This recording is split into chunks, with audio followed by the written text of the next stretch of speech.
If you don't know, you're about to know right now. You're about to learn. Education. This is what I mean by education. Right. So it's funny to think that at first I didn't even realize we had a problem. But I started listening to Dave on the radio and read the Total Money Makeover, and I got scared. We realized that we were one incident or one job loss away from losing all we had. We simply made too much money to have a six-figure debt, not including our home. It all started after we graduated, loaded with $60,000 in student loan debt. We we did that. We did what was normal. We bought a house, 2 new cars, and took on additional $35,000 in credit card debt. We just didn't bother.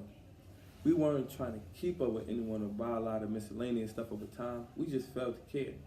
It was the budget that allowed us to communicate in ways we never had before. When we saw that we could clear up a lot of debt in a relatively short period of time instead of the 10 to 20 years we originally thought it would take, a huge amount of stress was suddenly lifted off Amanda. The 35 months working on the debt snowball was the hardest part, but we never wavered.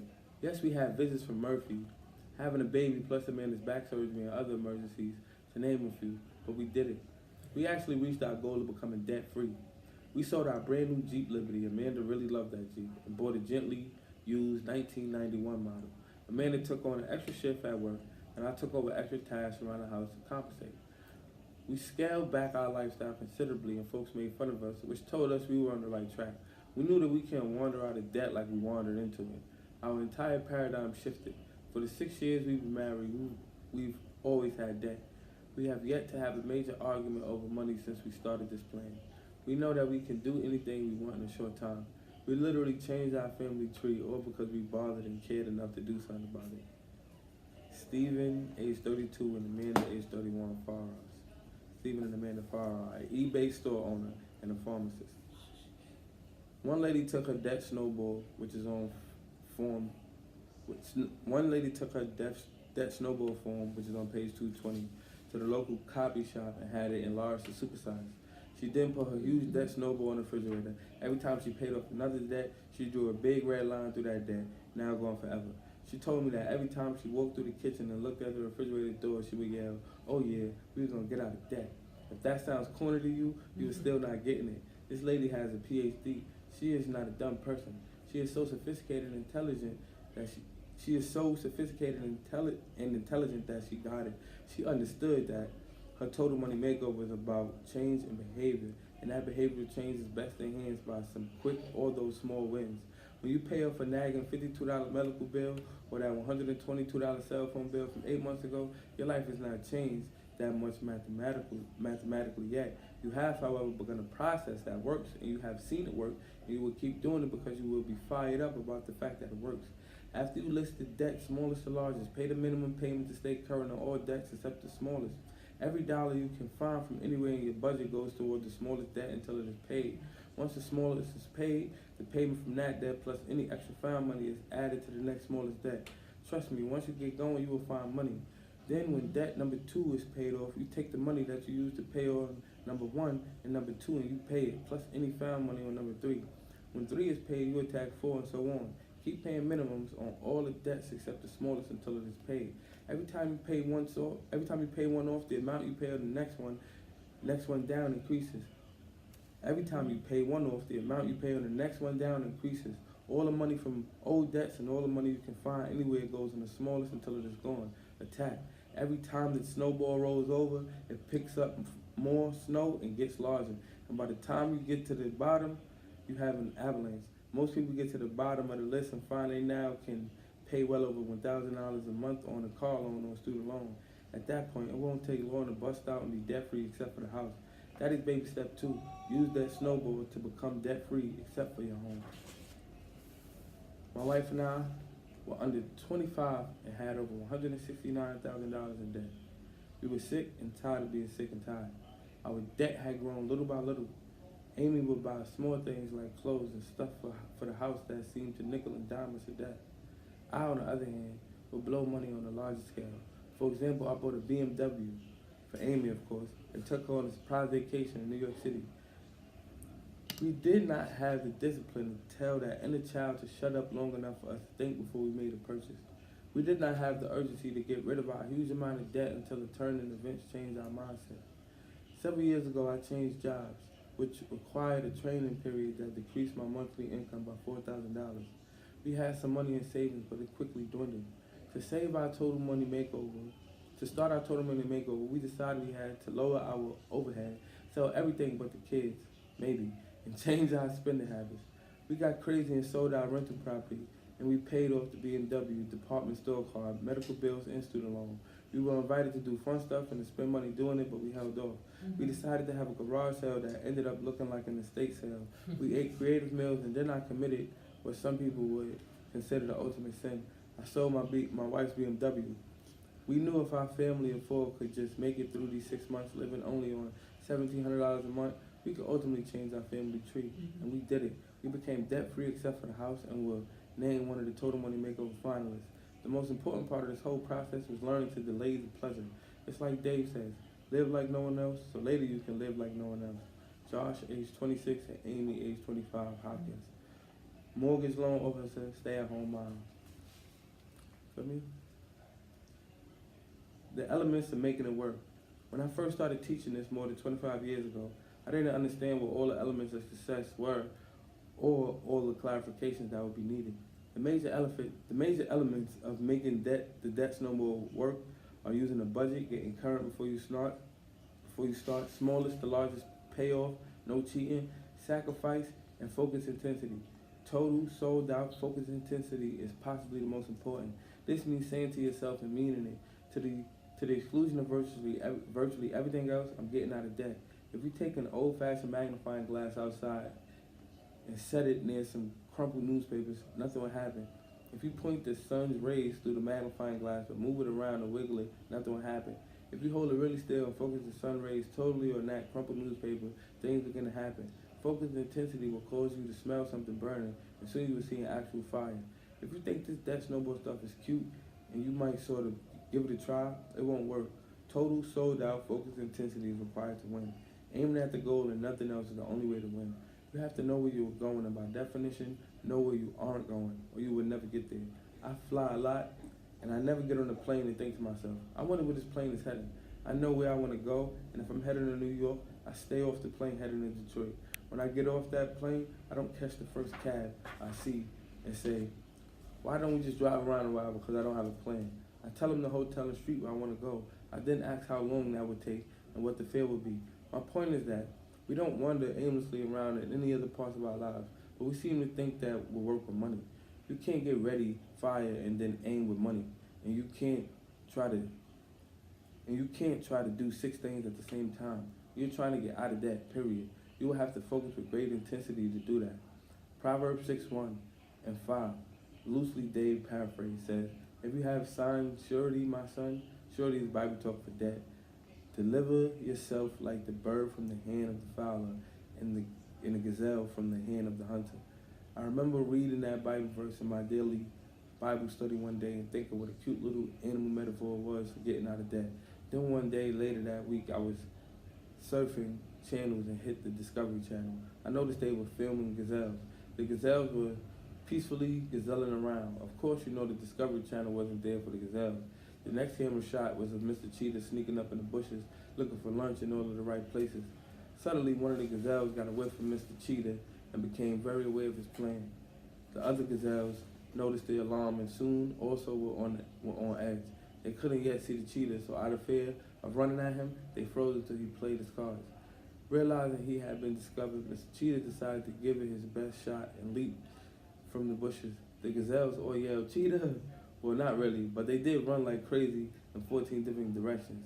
The Discovery Channel that day reminded viewers that the cheetah is the fastest mammal on dry land. He can go from 0 to 45 miles per hour in 4 leaps.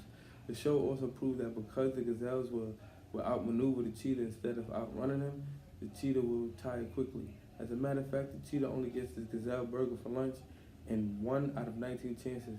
The gazelle's primary hunter is the fastest mammal on dry ground, yet gazelles win almost every time. Likewise, the way out of debt is to outmaneuver the enemy and run for your life. Around our office, the counselors can predict who will make it out of the debt based on how gazelle intense they are. If they are looking at a red line on the refrigerator door and yelling, they have a really, really good shot. However, if they are looking for a quick scheme or some intellectual theory instead of sacrifice, hard work, and total focus, we give them a really low gazelle rating and a low probability of becoming debt-free. And it's funny how you talk about being like a gazelle, you know, and outrunning a cheetah. You know? And he makes it a really good point. You know, 1 out of 19 times the cheetah gets the gazelle. You feel me? So you kind of win as a gazelle. You know, but most of us would say stuff like, be the cheetah, you know, be the one, you gotta get the gazelle. Yeah. 1 out of 19 times I'm gonna get it, but I'm gonna be that one. Like most of us got that kind of confidence, like we the one getting it, you know. And 1 out of 19 times, we got that coming from the bottom. They just see it as being quick. You know, you gotta be quick. You gotta be the first one to get it. Yeah, because we come from the bottom, we come from the loser side. Like, I'm saying we gotta be the one to get it. We win it though. 1 out of 19 times we get it, but we try 19 times then. You feel me? That's it. I know I'm gonna get it 1 out of 19 times and try it 19 times. You'll get it eventually out of the 19 times. I'm not gonna be the one getting got 1 out of 19, I know that. I was first introduced to Dave through this radio show, the Dave Ramsey Show. I was hooked right away. I was really inspired to read the Total Money Makeover and sign myself up to be a facilitator of Dave's Financial Peace University at my church. His principles just make sense. They are so simple and very relevant to everyone. I simply need to wake up and start paying more attention to my spending habits. It was all up to me. Immediately after beginning his plan and creating a budget, I realized how stupid I had been. I spent too much of my life wasting so much money. With a cash flow plan in place, I felt more in control. I was telling my money where it should go instead of wondering where it went. It was a very freeing experience. Once I made this decision to change my mindset and start living more responsibly, I was ready to embrace the 7 baby steps. My first inclination was to save money first, invest in retirement, and then pay off my debt. I was so wrong. If I had done it my way, I would still be struggling. I would still be a slave to my lenders. Starting a debt snowball really got me fired up. It was amazing to see my debt gradually becoming smaller and smaller while my snowball became larger and larger. I was so proud of my progress that became more and more evident with every month. Just to be able to make small accomplishments made a tremendous amount of difference. It continuously gave me hope throughout this process. Granted, I did not have or earn a lot of money to put toward becoming debt-free, but I think that made it all the more incredible. I knew I just had to make it work. The ability to become debt-free isn't contingent upon a certain income. It's all about changing behavior and being intense about getting rid of that nasty debt. Years ago, I was simply ignorant when it came to debt. My family didn't talk about that stuff. I just thought debt was something everybody had. Thank God I now know differently and start living the life I deserve. Delisa Dangerfield, age 42, registered nurse. If you can't tell by the way that was written, that's a black lady. That was a black lady who was struggling, getting her debt-free situation. An obvious step to wondering that snowball is to stop borrowing. Otherwise, you would just be changing the names of the creditors on your debt list. So you must draw a line in the sand and say, I will never borrow again. As soon as you make that statement, there will be a test. Trust me, your transmission will go out. Your kids will need braces. It is almost as if God wants to see if you are really gazelle intense. At this point, you are ready for a prostatectomy, plastic surgery to cut up your credit cards. I'm often asked, Dave, should I cut my cards up now or when I pay them off? Cut them up now. A permanent change in your view of debt is your only chance. No matter what happens, you have to pursue the opportunity to solve the challenge without debt. It has to stop. If you think you can get out of debt without huge resolve to stop borrowing, you're wrong. You can't get out of a hole by digging out of the bottom. How to get the snowball rolling. Sometimes your debt snowball won't roll. When some people do their budget, there is barely enough to make all the minimum payments and nothing extra to pay on the smallest. There is no push to get the snowball rolling. Let me offer another image to help you better understand this problem and solution. My great-great-grandfather ran a timber operation in the hills of Kentucky and West Virginia. In that bygone era, after cutting the timber, they would put the logs into the river to float them downstream to the sawmill. The logs would build up at a bend in the river, and a traffic jam of wood occurred. This would continue as long as the jammed area stopped the progress of the other logs. Sometimes the loggers could break the jam loose by pushing the logs. Other times they would have to get radical before a real mess occurred. When it got bad, they would break the log jam by throwing dynamite in the middle of the logs that were blocking the progress. As you can imagine, this created a dramatic effect. When the dynamite blew, logs and pieces of logs would fly into the air. After working so hard to cut the trees, some of them were total loss. They had to blow up some of the timber to get the rest of the crop to market. That's the sacrifice the situation required. Sometimes that is what you have to do with the stopped up budget. You have to dynamite it. You have to get radical to get the money flowing again. One way to do that is to sell something. You can sell lots of little stuff at a garage sale. Sell a seldom used item on the internet. Or sell a precious item through the classified. Get gazelle intents and sell so much stuff that the kids are afraid that they are next. Sell things that make your broke friends question your sanity. If your budget is stocked up and your debt snowball won't roll on its own, you're gonna have to get radical. And watching heroes across the nation get out of debt with gazelle intensity, believe me, I have seen them sell things. One lady sold 350 goldfish from her pond for $1 a piece. Men have sold their Harleys, boats, knife collections, and basketball cards. Ladies have sold their precious things like non-family antiques. Keep the heirlooms because you can't get them back, or a personal car they thought was necessary to life on the planet. I don't recommend selling your home unless you have payments above 45% of your monthly take-home pay. Usually the home isn't the problem. I do recommend that most people sell the car with the most debt on it. A good rule of thumb on items, except the house, is this. If you can't be debt-free on it, not counting the home, in 18 to 20 months, sell it. If you have a car or a boat that you can't pay off in 18 to 20 months, sell it. It is just a car. Dynamite the log jam. I used to love my car too, but I found keeping that huge debt while trying to get out of debt was like running a race wearing ankle weights. Get a total money makeover. So later you can drive anything you want and pay cash for it. When it comes to that debt-ridden item, you may have to make the decision to live like no one else.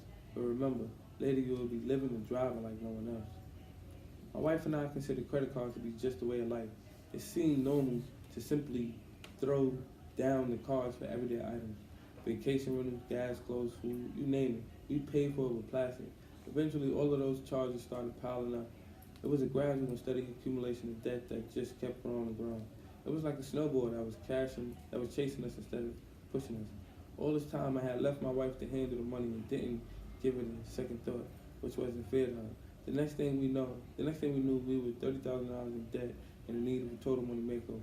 We had 4 credit cards with different balances totaling around $25,000. The other $5,000 we owed to the IRS. That was really scary. Needless to say, we attacked the IRS debt first and furiously knocked it out in just 3 months. Once we were current with all our payments, we started attacking the credit card debt. We threw every spare dime we could at it. Today we are debt free except for the house, and we are building our 3 to 6 month emergency fund. It was definitely hard learning how to say no to ourselves. For the first time as a couple, we knew we had to make a budget and really stick to it. It wasn't as easy as it sounds, but the payoff has been immeasurable. Once we got used to this lifestyle, everything just seemed to be less stressful. We found contentment and became happier than we had ever been. I know now that this debt was as much my fault as it was my wife's. Just because we agreed she'd be in charge of the checkbook didn't let me off the hook. I realize now that it was so wrong to leave her to handle all the financial responsibilities. If a spouse has been keeping the financial secrets, it's definitely for the best to get them out in the open. It's the only way these problems can get solved. There may be some anger at first and even some feelings of betrayal. Nevertheless, a marriage can only improve with unobstructed communication. The key is to hang on to each other and enjoy the ride out of the mess that you both created. Jeff, age 41, and Teresa, age 41, Ellen, owner of a dump truck company. She's a medical manager. The number of people I talk to about this who would not throw dynamite into their log jam to get money flowing makes me sad. They can see that the logs will never get to the market. They will never have wealth, but they just can't stand the thought of blowing up a few of them so the rest will get down the river. Translation: I love my stupid car more than the idea of becoming wealthy enough to give my cars away. Don't make that mistake. There's another method of breaking your log jam that lumberjacks didn't have available to them. More water would have pushed the logs around the corner too, if they could have flooded the river. I may be stretching this metaphor, but more income will also break up your log jam. It will push the snowball. If your budget is too tight to get the debt snowball rolling, you need to do something to increase your income. Selling debt-ridden items lower the outgo, and selling other items temporarily increase your income. Likewise, working extra hours can increase your income in order to increase the speed of debt repayment. I don't like the idea of working 100 hours per week, but sometimes extreme situations require extreme solutions. Temporarily, just for a manageable period of time, the extra job or overtime may be a solution. I met Randy while doing a book signing in a major city. Randy was 2 months from being debt-free. He was 26 years old and had paid off $78,000 in debt in 21 months. He sold a car and worked 10 hours a day, 7 days a week. Randy was not a doctor or a lawyer, he was a plumber. Some lawyers will argue that plumbers make more than they do, and in some cases they may be right. Randy's one-man plumbing company had prospered. He had already worked that morning before coming with his wife and little girl to the bookstore. His wife smiled as she looked at her husband with deep respect and told me she hadn't seen him much this last year, but it was going to be worth it soon.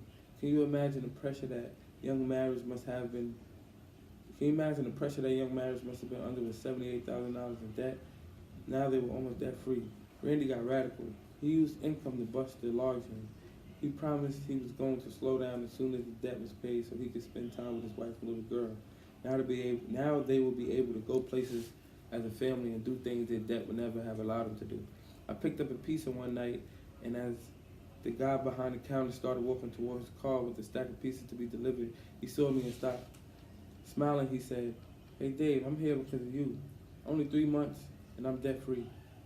This was not some 17-year-old teenager. This was a dad, a 35-year-old guy who wanted to be debt free. Here's a young single guy who works on my team. He is gazelle intense about becoming debt free. He works here until 5:30 every day, and he smiles as he leaves to work for UPS for another 4 or 5 hours virtually every night. Why these guys are smiling? They work hard at unbelievable extra hours, so why would they smile? They smile because they have caught the vision of living like no one else, so later they can live like no one else. Dave Rins, bad idea, separate checking accounts. Here's the deal, when you get married, you become a team. The past after wedding was a joke when he said, "And now you are one." It's called unity. The old marriage vow says, "Until thee I pledge all my worldly goods." In other words, I'm all in, so combine the checking accounts. It's hard to have unity when you separate your bank accounts. When his money is over here and her money is over there, it's easy to live in your own little financial world instead of working as a team. When you do your spending together, it's about our money. When we have an income and we have expenses and we have goals, when you do your spending together, it's about our money. We have an income and we have expenses and we have goals. So when you're both in agreement on where the money is going, then you've taken a major step to being on the same page in your marriage. And you will create awesome levels of communication. This all boils down to trust. Do you trust your spouse or not? I've heard from people who keep separate bank accounts just in case their spouses leave them. Well, why on earth would you marry someone you can't trust? And if that's really the case, you need marriage counseling, not separate bank accounts. Your spouse isn't your roommate, and this isn't a joint business venture. It's a marriage. You don't run your household and your life separately. Your job is to love each other well, and that includes having shared financial goals, which is hard to do when you have separate accounts. That means Beyonce and Jay-Z are billionaires.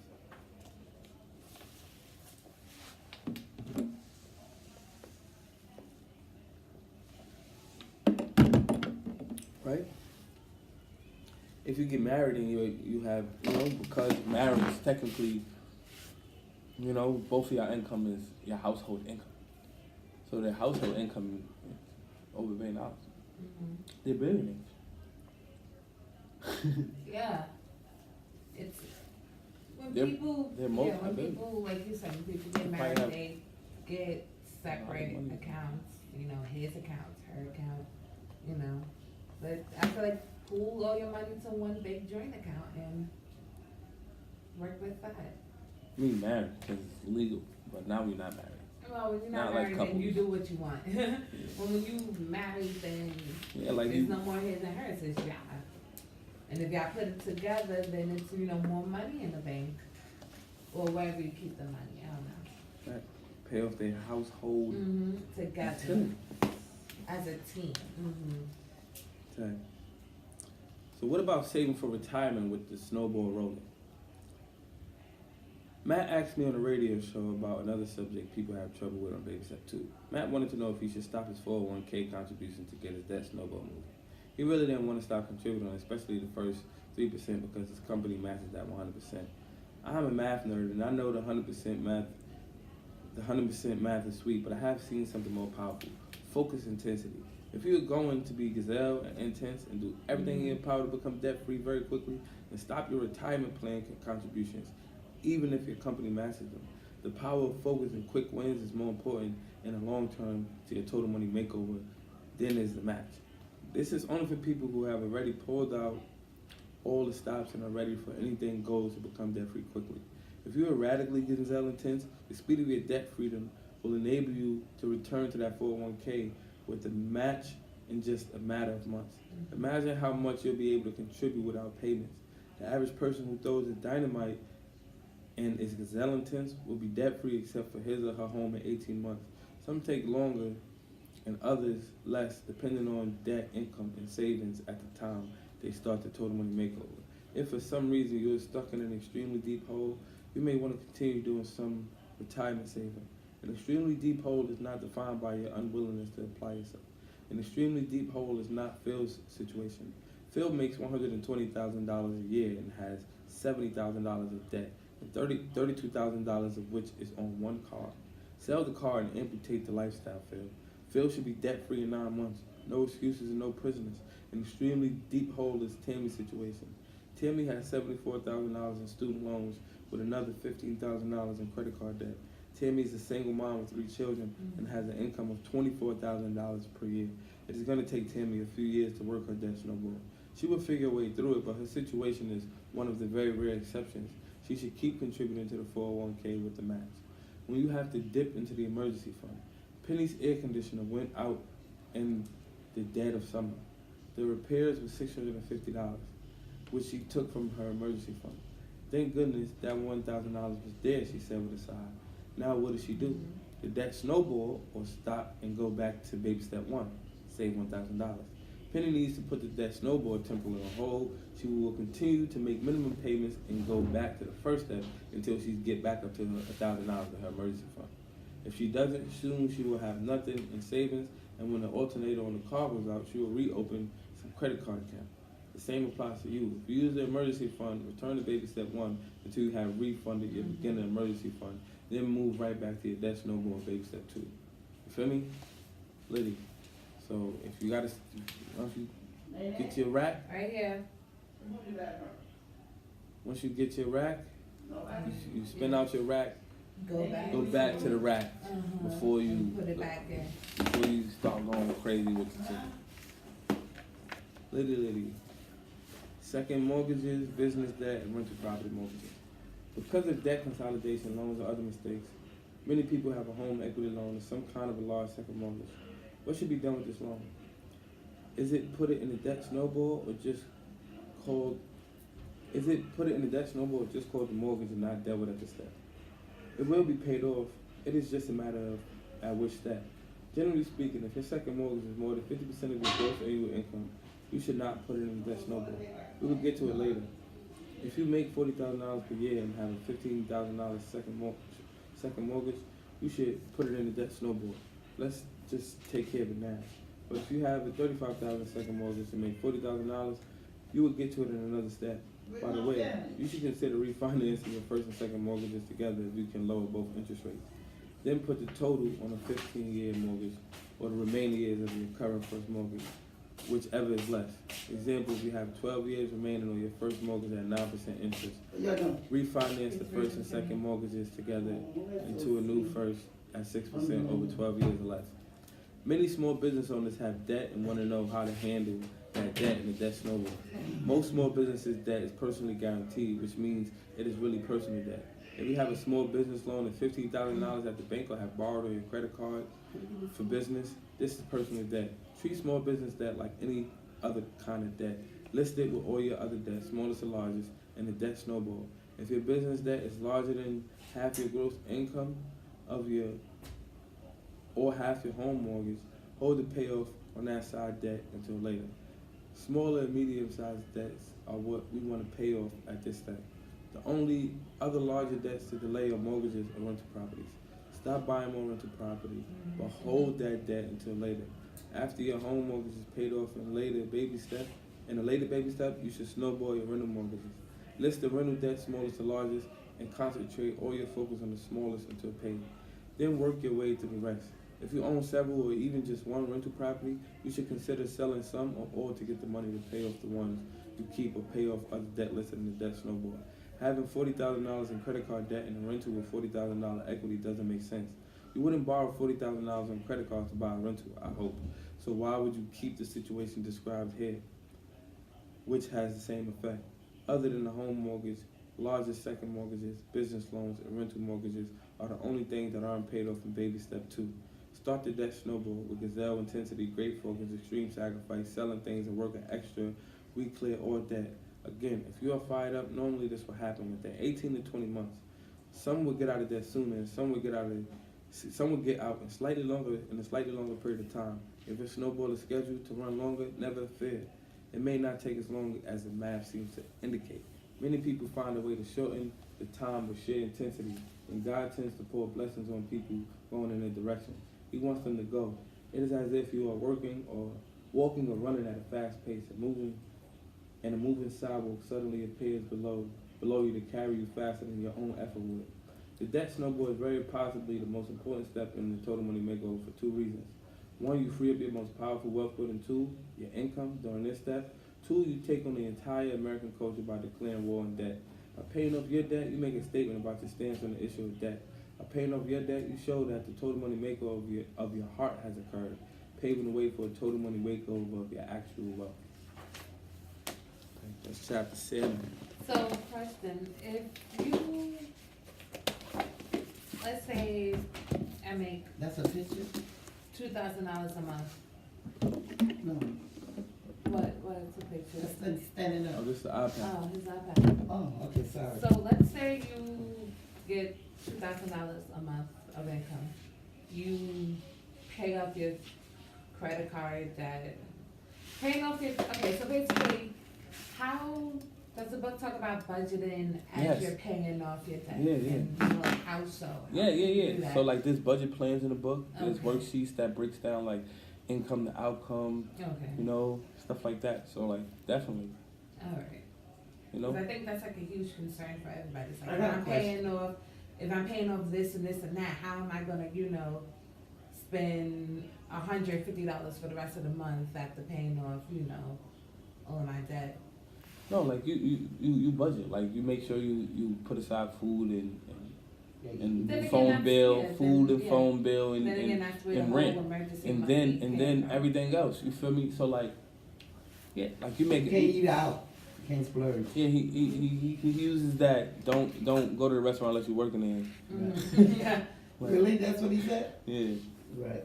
So don't go to the restaurant unless you work there. You That's feel the me? reason why you should be there working. You shouldn't be eating out unless you Eating working there. out. Not, You feel me? Okay. So but I don't know if you're hearing like the low key subliminal like message, the key, the direction he's going. It's like wealthy people have properties. Simple. Like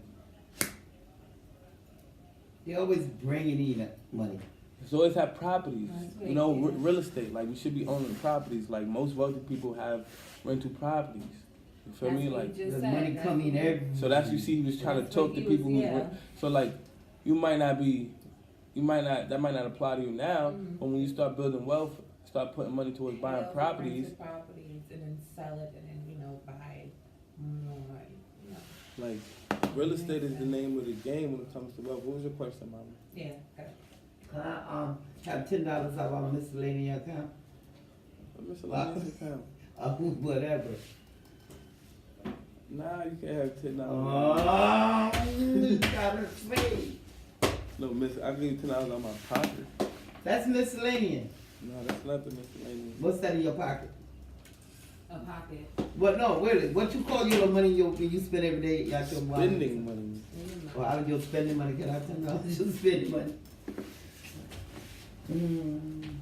It's snowing. I'm gazelle intense. It's quiet for you. Yeah. I'm just playing. What you said? Gazelle. What is gazelle? Gazelle. What that mean? It mentions in the book. It's, I wasn't in here. Y'all was gazelle. you missed that, bro. Thank you. I wonder if this is in Barnes and Nobles because it looks good. Yeah, I seen it in Barnes and Noble. I seen it in Barnes and Noble for like $20, and I bought it on Amazon. Yeah, it says $26 on here. I seen it in Barnes and Noble for the high, and I bought it on Amazon for the low. For me? Let me see. You gotta also get Smart Woman Finish Rich. I think his name is like David. I don't know. I can't remember his name right now. $17. Yeah, that's the paperback. This the hardback. No, $17 for hardcover. Which book though? Is it the Total Money Makeover Financial Plan? Classic edition, the Proven Plan for Financial Fitness. On Amazon? On Barnes and Noble. Okay. And then the soft cover is basically $17 as well. The hardcover is 32 cents more. Okay, Liddy. Well, I was in the store. I don't know. I know I bought it for the low online though. But it says 26 right here. Do you think an audiobook is the same, more efficient, less efficient than reading a physical book? No, I like to read because you can go back and read again and read. You know, I get more from a person reading out a book. Because you're 60. Your mother's 60. But like, if So I want to work out, you listen to 20, it. so like you are in a different era. So I think people have their preferences. You feel me? Older people might want the book read. I'm on the old people vibe. I need the book. And you know, you might be cool reading a book on your phone. No, A I whole don't like PDF. reading a book on phone. You know, so my like if phone you, and my tablet, I don't like that. what's the name? One of You the. like to hold a book and read it, Yeah. like, yeah. I highlight and. No, I'm sure there's people who, there's millionaires who do straight audiobooks. They don't read. They listen to books. They go and jog and drive. Yeah. You know, But you don't get it. You gotta always go back and read again. You know what I'm You saying? can just go back and listen again. Yeah, And go nothing back wrong and with listen. that. Yeah. Yeah, you can just listen again. It's just like watching Martin over and over again. Yeah, When you same read a thing. book. Cause I don't care. I don't see Martin every But show it's Martin really every had, time. and there's something funny that I missed. Yeah, because you see somebody else's face. Yeah. You was looking at Mark's face the first time. Next time you're looking at Gina's face. Yeah. Like, nah, Gina was laughing too. You look at they be holding back, not laughing What did so you say? much. The other one? Female. Smart woman finish small rich. woman. Yeah, okay. I said female. I can't believe you put it back. Yeah. It's really good. Finish. Tell me the author when you find it. It's David Beck. I know it's David. Bach. David Bach. Bach. I guess. Woo, woo, woo, woo, woo. Yeah, I'm gonna read that again though. That's the one I gave you. It took 20 months to read 20 pages. But this one might be up your alley. Total Money Maker might be up your alley. It's more simple and it got like stories and it's cool. You got the podcast app on your phone? No. What you do? You got an iPhone? Yeah, wait, there's a podcast? Either that or I just, I'm about to snuff you. I offload a lot of the apps so I can save Why would room. you offload the actual app that came with it, podcast app? Oh, it's there. Oh, okay. No, you done offloaded it Oh, now. I don't, I'm downloading it. What's up? I'm downloading this podcast. It's come with everybody's phone, and you done offloaded it. You can listen to books on the podcast.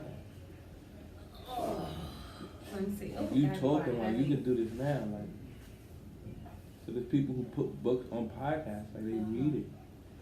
I think Think and Grow Rich is on here, but you can also just listen to his podcast. It's sort of like his book. The way he does it is like, see, he has stories and he talks. He has stories and he talks. His radio show is like that. I'm listening to it right now.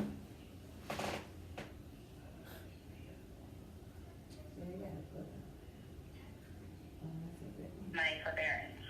So So now we just Oh, started okay. paying I'm our like, ooh, student what's that loans woman? for $400 a month. Yeah, you don't need to spend a bunch of money on people. so people call in Uh-huh. and we talk to them. Sure, what's up?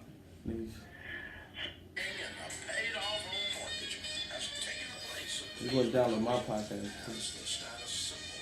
Subscribe. It's gonna notify you every time you post like 2 shows a day. 825-5225.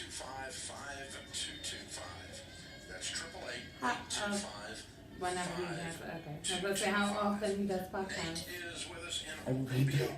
Monday? Every day, bro. Every day. You can watch it. Sure, what's up? He uploads like 5 of them joints every day. My wife and I are on baby step number 2, and so one of the ways I'm gonna try to help pay down the debt is I want to start a small business. And I'm starting it as a sole proprietorship, like I hear you talk about. And so I read a lot online about the importance of writing a business plan. Divine. A written business plan. You must go out to the store and you No, must women's get, best and you must podcast. get this book. And they'll let me know. Just listen and you find out information from people who are doing a lot of things in their life. Feel me? Lots of assets and stuff like that. I'm wondering if you have any advice on how do you write a Okay. business plan and what are the I just searched smart women invest. I just searched smart women. I just searched smart women just to see what came up. But you know, you can just search something and Most of the time, Okay. what you're saying is true, that someone is writing a business plan in order to describe to a potential investor or a bank that's going to loan them money, why they should Alright, give them money. And that's generally what a business plan is used for. It's a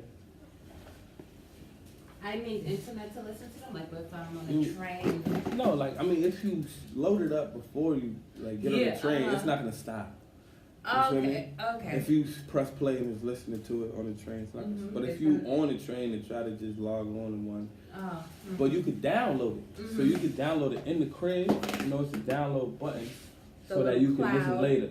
You feel me? So I can download that so that it's on the phone. So I can listen like it's a song. This is iTunes. Like a song. This is the iTunes podcast. So like it's a song. Now it's on here. I don't have to. Then I could undownload it if I want. Feel me? Remove it. You feel me? So it's I know on the podcasts phone. existed. I'm Like just a song. It's like a song, yeah. So this is iTunes. So I just subscribe to my podcast, his podcast, and the Smart Woman Invest podcast. And I'm gonna send you podcasts that I be listening to sometimes, like parenting podcasts. I listen to those even though I mean, you're an uncle, so you have to know. But it's like just to have an idea. So I listen to stuff about stocks on there, whatever, real estate. Just stay tuned in, learn the lingo.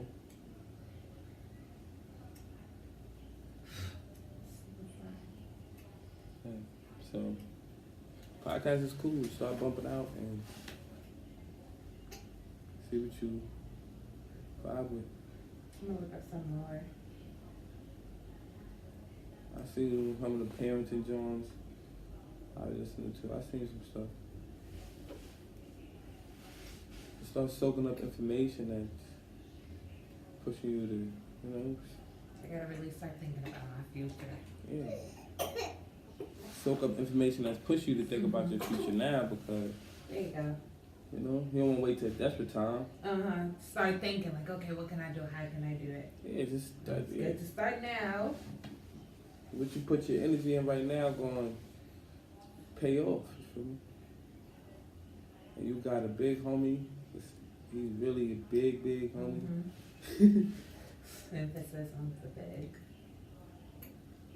Got a big homie now. So like, stop. You know what I'm saying? Like stop playing. Stop playing. You feel me? And start shaping some stuff. You feel me? Because you know what I'm saying? Like, don't you want your child to be better than you? Like, don't you know what I'm saying? Don't you feel like, oh, I made mistakes and I don't want my child to make these mistakes? Don't everybody feel like that? So it's like, set it up. Or I wanted to be this. I always had dreams of being this. I want my child to have those dreams too. To feel like he could be with, you know what I'm saying? So start Just getting things in order. Because so here now. His He future here. can be in order. He here. One of the baby steps is to start saving for your child college. So imagine if you could get there right now. Like, legally, not just like I got $15 in my thing on. Like now you open up this specific account that's for it, and they have those. You feel me? So, you know what I'm saying? You can't. So, but the thing is, all I'm trying to say is, this is a conversation. You know what I'm saying? You start reading books on it. You know what I'm saying? You start listening to podcasts on it, and you get interested on your own. You feel me? You just get interested on your own, and we just have conversations about it. So one thing I do with my mans is we listen to one podcast. Mm-hmm. We both listen to the same podcast, and then when we see each other, we talk about it. Okay. Feel me? Once a week. We listen to that, soak up that information, and talk about it, review it. We listen to a certain thing and talk about how we feel about it. Same thing we do with books. Same thing we do with books. You know, we could book clubs stuff. Like, you know, it's like a podcast, but it's not. It's just whatever we gotta do in this day and age to share information and grow. You know, we learn by talking about with each other. So me and you could listen to something like, what did you think about that?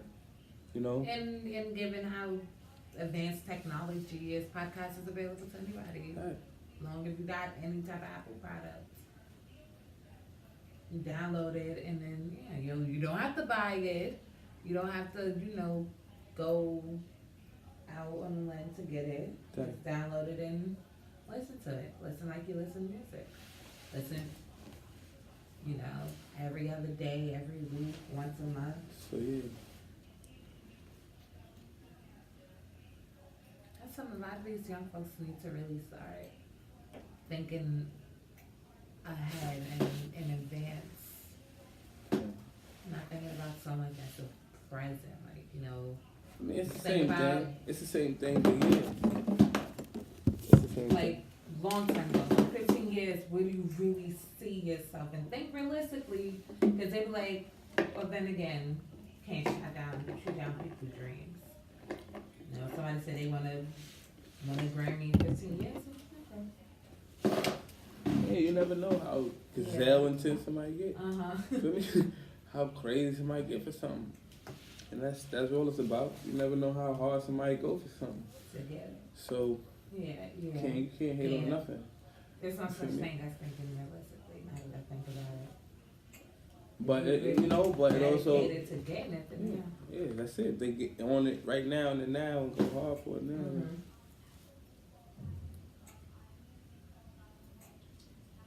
Okay. Cause it really ain't no goal too far away. Like you know what I'm saying? Exactly. Ain't no goal too fake. Like ain't no goal unreachable. Like if you really dedicated to getting that goal, and the steps that you need to take to get it, regardless if it's gonna take you 10 years. You might not even know the steps. You just go with it. You might not even know the steps. But if you just go hard, things just dedicated into go getting crazy it, for it. and your eye is set on it, despite the roadblocks or whatever. Then go for it. There's no such thing as thinking realistically. Right. So part of it is it's not just talking about it and listening to it, but it's also about applying it. Taking the initiative. That's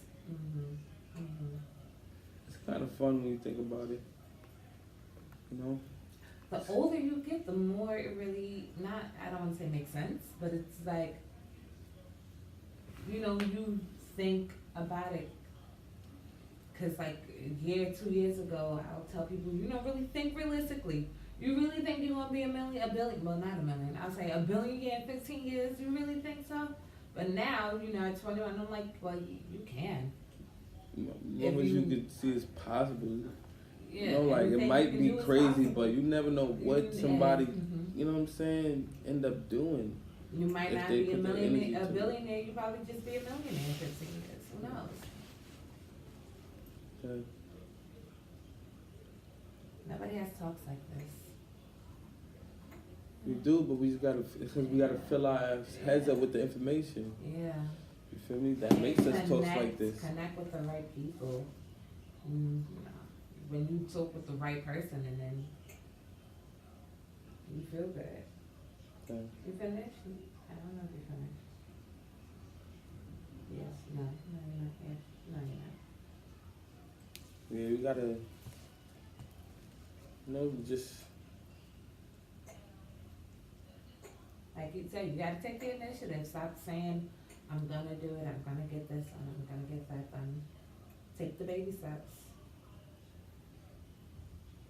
Don't just, go in it. There's a lot of information out here. There's a lot of resources out here for people to not do anything about it. The thing is like, if you feel in your head with other things, you're not focused on that. Mm-hmm. You feel me? Mm-hmm. Like I might know that there's a resource here, but what information is gonna push me to even want to pursue that resource? Because I might pursue the resource, get a job, and still play around with money because I ain't got the steps in my mind. You know what I'm saying? I got no plan, no nothing. It might not be fully effective for you. Because I still don't have no direction. The resource could be what I need and exactly what I want. But if I have direction before going to that resource, then I'll use it right. Otherwise, I'm just like using that resource for no reason. You feel me? I'm just wasting. I'm just messing my life up. If you don't got no direction, then you gonna end up stranded probably, or you're not controlling your money. You're not controlling your money. You're letting the money control you. Exactly. So it's like, so you have a job. You use the resources, but that's not the thing. It's not a lack of resources. It's a lack of direction. Yeah. You need direction. So we're not listening for resources. We're listening for the direction. Because you know where to put your money. You don't need credit cards and all that. Haven't been, I guess, taught, if that makes sense. Being drained and being like targeted. Not taught, but targeted. So we're targeted, and I guess we taught you watch what people do. So if you watching everybody use credit cards, you think who get credit cards? You need credit cards to make Matter of fact, I got a credit card right here. I'm gonna cut it back. So the book, son. It's best to cut up your credit card before paying it off. Yeah, because it's like stop using it right now. Okay, that's the initiative I'm gonna take. You got a credit card too? Yeah, I'm discovering. I'm about to chop it up, I got a bill to pay off. Chop it. Can you stop moving? Don't pop up, because you're gonna slide right out of my hands. Think about it before you really do. Oh, now you're doing it. Okay, never mind. Chop it, son. What's up? Like you trying to chop your joint right now too? Yeah. If I can find it, I haven't used it in months. If I can find my credit card, I sure would. It's one of those typical student cards, which last month. Nothing really, I see no effect of it. Like, see no reason to have it. Except to just spend money that don't belong to me. It's choppy. Oh, look. There you go. Choppy. Yeah, that's what I'm gonna do. I think it's in my old wallet. And I know I can remember. But chop it up. Because if I pay it off, if I pay half of it off, I'm like, okay, then I can use it again. And I'm just gonna be right back where I started at. Come on, you haven't break yet. You're gonna get there.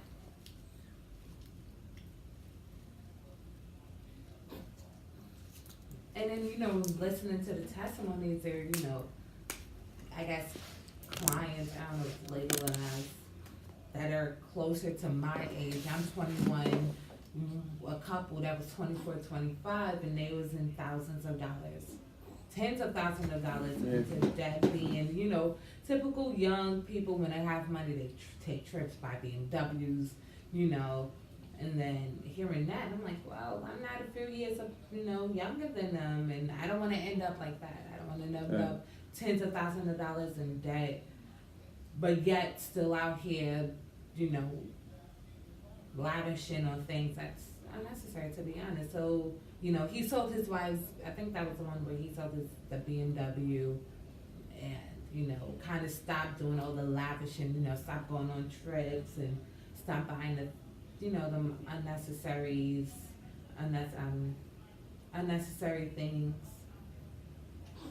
But to, you know, be young and to be in that sort of situation is, because when you hear debt, you hear think of people in their 40s and 50s and 60s, not someone who's, you know, technically still considered as a young person. How much loans do you took out? You took loans out? So you paid? I don't want to. I refuse to. So you're paid off? Your school is paid off? I had financial aids, I had grants, I had scholarships. Oh, you live. I never took out a loan. Never say never, but I haven't taken out a loan. I don't want to take out a loan. I just have a credit card bill that needs to be paid off. Mommy put our previous cable bill in my name, so that kind of, they targeted me for the $1,000 that I don't necessarily have a say in. So it's like that, and my previous bank, I owe them a couple $100. But as I was listening to what you was reading, I applied that to me. And when I get a nice sourceable income, tackling those debts. First save that. The first save, yeah. As you gotta save that $1,000 first, and then do the debt. On top of putting things on the side for like a rainy day. Nah, that's the stack. The The stack is the rainy day. Yeah, that's what I meant. The debts is after that, everything go to debt. You don't worry about the rainy day. When the debts are paid off, then you put. Then you can start. Okay. And I was Then telling you can start doing. Then you do the 3 to 6 months. 3 to 6 months of expenses, and that's your. You know what I'm saying? Your 1,000 plus everything, like plus. Top of who knows how much that will be. After debts is paid off, now you got stash that you ain't touching for nothing. For me, and then you can start investing, and now you can think with your money, see what type of thing you're trying to do with the money, save for the kid, college, because the money now That's is yours. I'm gonna research on and see what, I guess like banks, I don't know. Yeah. Just get the book. Listen to get the book. Listen to the podcast. He talks about all that. He gives the information on all that. So at the end of the day, you know, like not on not on every episode, but pretty much like there's always, you know, like just listening. You can find out. Like you'll listen. He'll explain it, like he'll explain the exact account. So like every episode he might talk to different people, and every episode he gonna talk to somebody with kids who on step 4 or 5, whatever, trying to get their colleges on situated. He gonna explain to them the type of account that it should be, you know.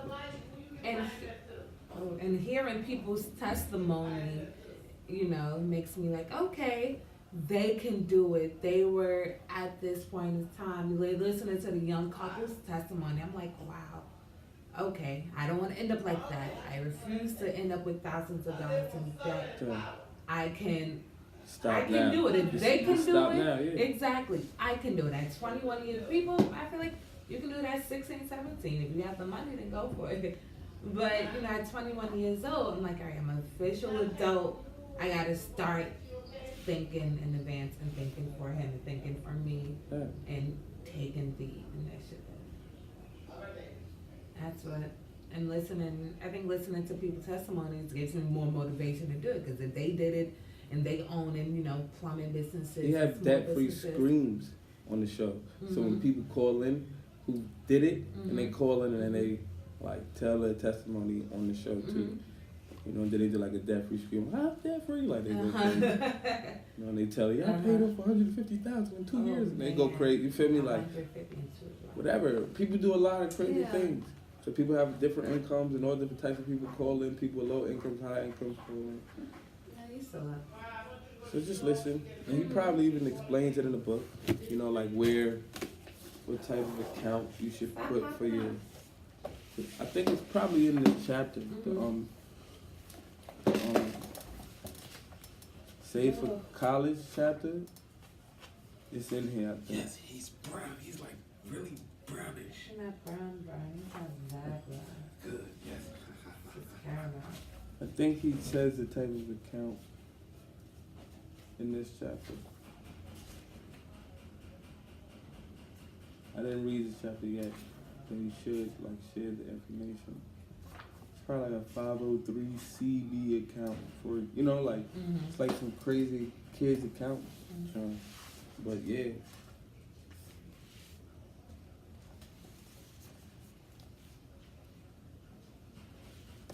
But yeah, there's a specific account and that you should open specifically for kids' college, like specifically. You'll have, but yeah, I don't want to open up a bank account. Yeah, you'll have people like you can put it in this account and it'll get you more money. And it's like, but like no, you want it to be noted under the law as they have accounts specifically for college funds for children. What are you doing?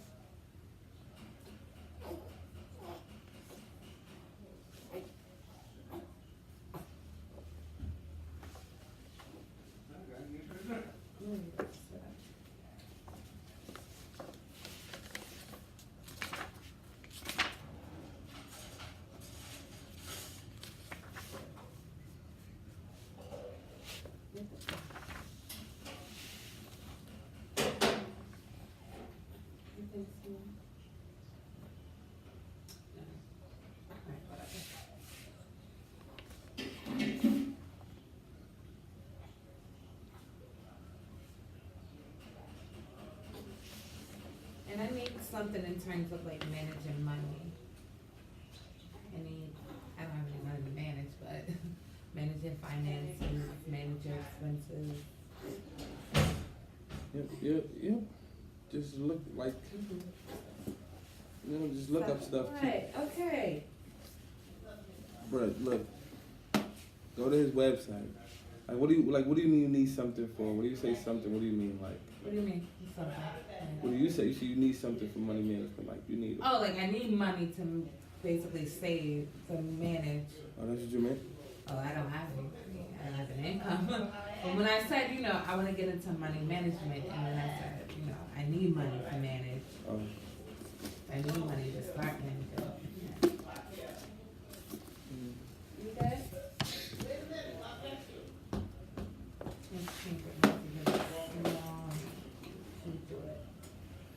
You teach this to yourself, then you get older, you teach him. Cause you're gonna, you're gonna hear a lot of good things.